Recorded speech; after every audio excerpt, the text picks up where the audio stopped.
Welcome back to our channel மாணக்கராசிரியர். So இதில் 10 மற்றும் 12ஆம் வகுப்பு மாணவர்களுக்கான தேர்வுகள் ரிலேட்டாக ஒரு அப்டேட்டு. சிபிஎஸ்சி கிரேடிங் முறையில் மாற்றம். ஸோ என்ன மாற்றம் அப்படின்னு பார்த்தீங்கன்னா, சிபிஎஸ்சி 10 மற்றும் 12ஆம் வகுப்பு தேர்வு முடிவுக்காக மாணவர்கள் காத்து கொண்டிருக்கிறார்கள்.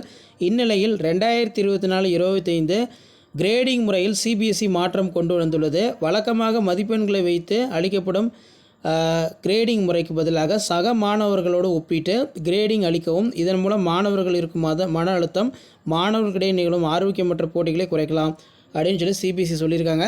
இப்போ ஸ்டேட் போர்டுக்கே 12க்கு வந்து ரிசல்ட் வந்துருச்சு. இன்னும் சிபிஎஸ்சிக்கு வந்து பார்த்தோன்னா ரிசல்ட் வந்து ரிலீஸ் ஆகலை.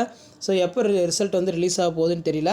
ஆனால் ரிசல்ட் ரிலீஸ் ஆகிறதுக்கு முன்னாடி இப்படி ஒரு அப்டேட்டை வந்து பார்த்தோன்னா சிபிஎஸ்சி வந்து கொடுத்துருக்காங்க. சிபிஎஸ்சி கிரேடிங் முறையில் மாற்றம் செஞ்சுருக்காங்க அப்படிங்கிற மாதிரி ஒரு அப்டேட்டு. இது என்ன மாதிரியான மாற்றம், ஸ்டூடெண்ட்டோட எப்படி கம்பேரிசன் பண்ணி கிரேட் கொடுக்க போகிறாங்க, எல்லாமே நமக்கு 12th ரிசல்ட்டு சிபிஎஸ்சி ரிசல்ட் வந்தால் தான் தெரியும். அதே மாதிரி 10th சிபிஎஸ்சி ரிசல்ட் வந்தால் மட்டும் தான் நமக்கு தெரியும்.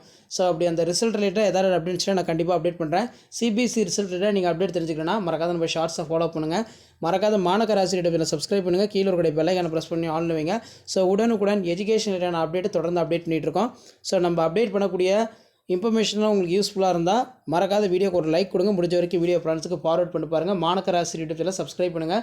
ஸோ தொடர்ந்து வந்து பார்த்திங்கன்னா பள்ளி மாணவர்களுக்கு பயனுள்ள தகவலை தொடர்ந்து அப்டேட் பண்ணிகிட்டு இருக்கோம். ஸோ நம்ம அப்டேட் யூஸ்ஃபுல்லாக இருந்தால் வீடியோக்கு ஒரு லைக் கொடுங்க. ஸோ கண்டிப்பாக சிபிஎஸ்சி ரிசல்ட் பொறுத்த வரைக்கும் கம்மிங் ஃப்ரைடேக்குள்ளே வந்துடும் அப்படின்னு சொல்லியிருக்காங்க. அப்படி ரிசல்ட் வந்துச்சுன்னா நான் கண்டிப்பாக வீடியோ அப்டேட் பண்ணுறேன். கண்டிப்பாக வீடியோ யூஸ்ஃபுல்லாக இருந்தால் ஃப்ரெண்டுக்கு ஷேர் பண்ணுங்கள். மாணக்கராசிரியர் யூடியூப் சேனல் சப்ஸ்கிரைப் பண்ணுங்கள். கீழே இருக்கக்கூடிய பெல் ஐக்கானை மட்டும் ப்ரெஸ் பண்ணி ஆல் செட் பண்ணி வச்சுக்கோங்க.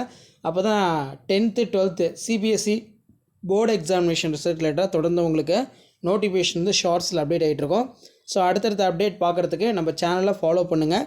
உங்களுக்கான சிபிஎஸ்சி ரிசல்ட் ரிலேட்டான அப்டேட்டை தொடர்ந்து கொடுத்துக்கிட்டே இருப்பேன். நன்றி.